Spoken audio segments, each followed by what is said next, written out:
Hey, bonjour à toutes et à tous, je suis super heureux de vous retrouver. Comme d'hab, je suis toujours super heureux de vous retrouver, ça change pas. Petite vidéo, on est bien, on est posé, on est entre nous, peinard. Aujourd'hui, sujet, la vie extraterrestre. Alors l'idée, c'est pas d'aborder les différentes civilisations potentielles extraterrestres qui existent, ça ce sera fait du coup dans d'autres vidéos où je pourrais du coup plus approfondir des thématiques bien précises comme les humides par exemple, les reptiliens, les réticuliens, tout ça. Là aujourd'hui, c'est plus la grande idée de la possibilité de la vie extraterrestre. Parce que oui, en fait, avant qu'il y ait une civilisation extraterrestre qui puisse se développer, faut déjà bien relativiser le concept même de vie extraterrestre. Alors perso, j'ai rien contre les super concepts New Age, etc. Mais il faut quand même replacer un petit peu les choses quand même dans leur contexte. On vit dans un univers matériel, physique, qui, du moins parce qu'on en connaît, est assujetti à des contraintes, à des lois naturelles. Et donc, c'est quand même plutôt intéressant de se demander est-ce que la vie extraterrestre est possible? Est-ce que par rapport aux connaissances que nous avons actuellement, c'est quelque chose qui est envisageable avant même de concevoir déjà une civilisation hautement développée? Donc on va reprendre 2-3 petits points ensemble, comme ça, les bases, histoire de faire le point là-dessus et de faire un petit topo complet sur la vie extraterrestre. Du coup, si on se base sur les chiffres officiels qui sont en notre possession aujourd'hui, on va parler juste d'ailleurs de notre galaxie, à proprement parler, même pas de l'univers en entier. On va déjà se concentrer, on va essayer de réduire un petit peu le champ des possibles. On va se confiner au moins à notre galaxie. Officiellement, du coup, aujourd'hui, il y a entre 100 et 400 milliards d'étoiles. Alors déjà, ça nous laisse un ratio quand même de x4, donc ce serait bien les gars d'essayer de concentrer un petit peu les choses. Allez, on va dire 300 milliards d'étoiles, on va faire une moyenne large, etc. 300 milliards d'étoiles dans notre galaxie. Alors, toutes les étoiles ne comportent pas forcément de planètes, mais même si on fait une moyenne et qu'on part sur une planète autour de chaque étoile, ça nous laisse quand même plusieurs centaines de milliards de planètes possibles. On sait très bien que toutes les planètes ne sont pas aptes à recevoir ou à développer de la vie. On a, depuis 1992, je crois, un très gros programme qui avait été lancé au niveau des découvertes des exoplanètes. Et ça, c'est un truc, c'est pumping up, le bordel. C'est des exoplanètes. Depuis, je crois qu'il y en a plusieurs milliers, voire dizaines de milliers qui ont dû être découvertes. Et du coup, les exoplanètes, c'est des planètes qui orbitent du coup autour d'autres étoiles dans notre galaxie. Et parmi ces exoplanètes, il y a des simili planète Terre, quoi. Voilà, des exoplanètes qui pourraient potentiellement abriter la vie. Moi, un des trucs qui me fascine d'ailleurs, soit dit en passant, avec les exoplanètes, c'est la démarche par laquelle les mecs arrivent à trouver du coup les exoplanètes. Parce que du coup, physiquement, même avec les meilleurs télescopes, on peut pas aller voir les exoplanètes. C'est évidemment beaucoup trop loin. Du coup, moi, ça me fait délirer ça. Les mecs se concentrent sur une étoile, et en fonction de la baisse de luminosité au moment où un astre va passer devant, en fait, du coup, et de la régularité du coup de cette baisse de luminosité, ils arrivent à du coup déterminer qu'il y a un astre qui va tourner autour de cette étoile. Et après, avec tout un système d'analyse par spectre, ils arrivent à déterminer du coup l'atmosphère, etc., si elle est rocheuse, si elle est gazeuse, etc. Ce simple fait-là de déterminer du coup la présence d'un astre par la variation de luminosité d'une étoile, franchement déjà, moi je dis franchement chapeau. Du coup, des exoplanètes, depuis la fin des années 90, il y en a 1000 qui ont été découvertes.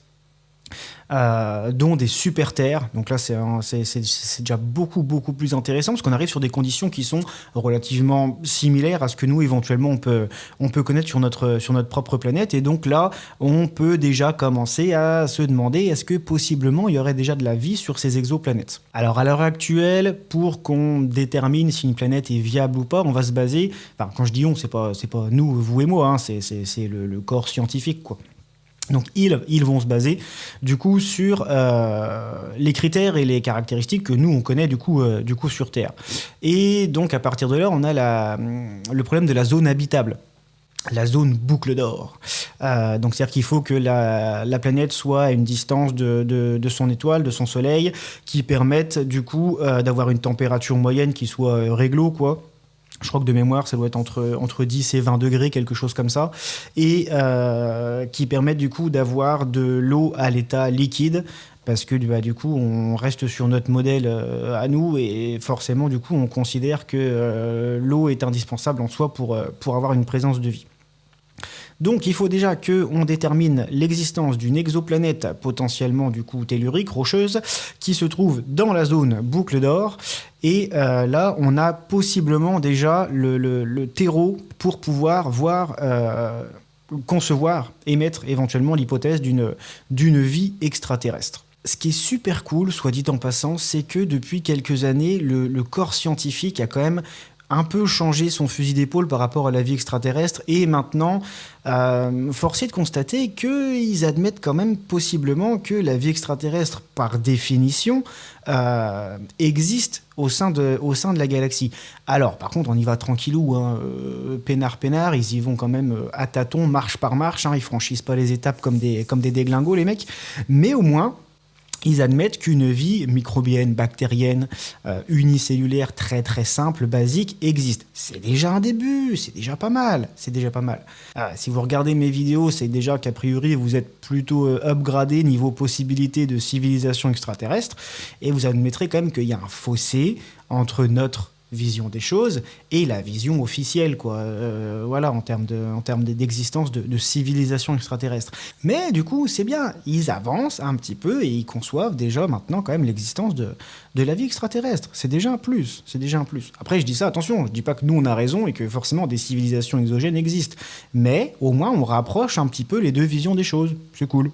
Un autre point super important qu'on peut mettre en avant quand on se pose la question de l'existence de formes de vie extraterrestres, c'est la longévité.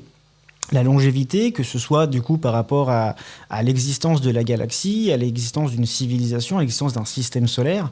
Nous, par exemple, les chiffres officiels, notre système solaire, si je dis pas de bêtises, il a 4 milliards et demi d'années, quelque chose comme ça.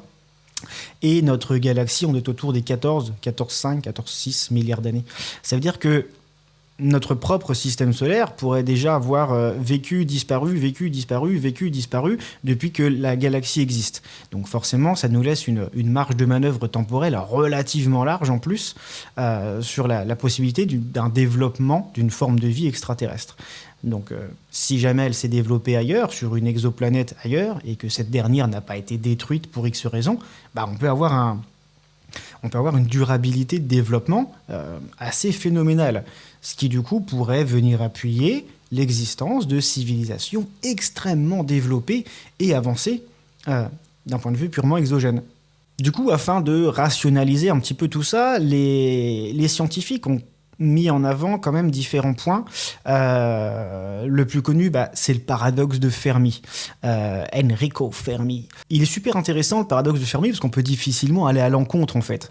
Il est basé principalement, si je dis pas de bêtises, du coup, sur le fait que, compte tenu de la dimension phénoménale de notre galaxie, même s'il y avait des civilisations super développées, super intelligentes qui existaient, les distances sont telles que, en l'état actuel de notre connaissance et de notre technologie, la communication en fait entre les deux serait quasi impossible.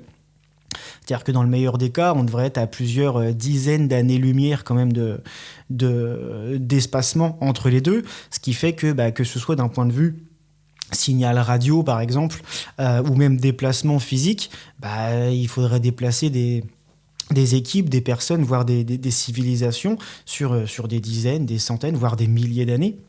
Donc évidemment, ça complique quand même considérablement les choses, quoi. C'est comme si nous, on décidait de partir aujourd'hui de la Terre vers une planète qu'on aurait repérée comme étant potentiellement habitable, où on saurait que, par exemple, qu'il y a une civilisation, et le problème c'est que c'est 25 ou 30 générations après que les mecs ils arrivent sur place. Donc effectivement, la distance crée quand même un gouffre phénoménal entre la communication possible entre deux civilisations. C'est vrai que c'est un petit peu compliqué. Maintenant, il faut quand même relativiser le fait, c'est uniquement basé sur les connaissances et la technologie qu'on a, nous, actuellement. Si on replace ne serait-ce que notre propre civilisation 500 ans plus tôt, par exemple, et qu'on vient expliquer à Christophe Colomb que bientôt on pourrait faire le trajet du coup entre l'Europe et les Amériques en seulement quelques heures, je pense qu'il nous prendrait plus ou moins pour des tarés. Pourtant, aujourd'hui, c'est le cas. Vous prenez l'avion, en 6 ou 7 heures, vous arrivez aux États-Unis, là où eux, à l'époque, il leur fallait des semaines, voire des mois. Ça dépend évidemment du niveau technologique et des moyens qui sont mis en œuvre par les civilisations.